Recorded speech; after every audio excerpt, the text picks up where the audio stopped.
I got tired of boring sandwiches, so this recipe became my little revolution.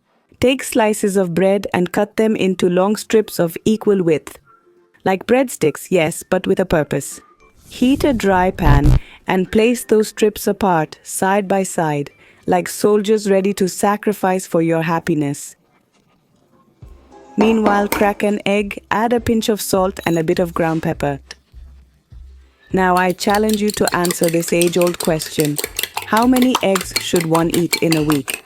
Some say 3, others say 1 a day is fine. What do you think? Take a sprig of cilantro and chop it finely. The aroma released when cutting cilantro smells like grandma's kitchen. Add it to the beaten egg and mix with a spoon, as if preparing a memorable dish.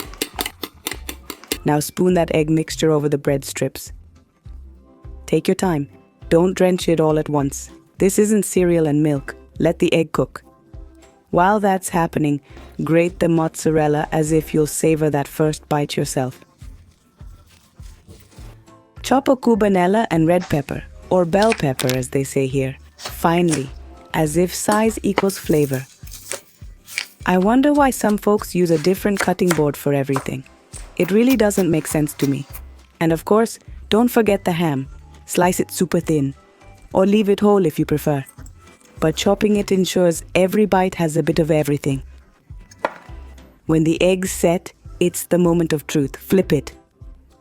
If it breaks a little, so be it. Sometimes imperfection tastes the best. Now, egg side down, spread on some homemade dressing. Use spiced mayo or that weird mix you whipped up that beats any recipe. After the dressing, let it rain. Plenty of shredded mozzarella. Don't be shy, don't be stingy. Now's not the time to skimp. Then the ham, which should always be paired with cheese, by the way.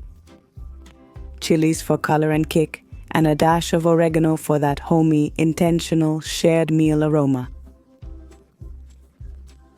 Start rolling from one end. Take your time.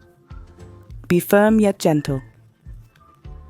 Once rolled, pan cover it briefly to melt the cheese nicely. That weight is golden. Then yes, transfer to a nice board. Zigzag some homemade ketchup on top, proudly, and sprinkle with chopped green onions. That green touch screams, made with love. Golden outside, soft, melty, juicy inside. A contrast of colors, textures, emotions. And yes, you made it in your kitchen with simple ingredients, but with love.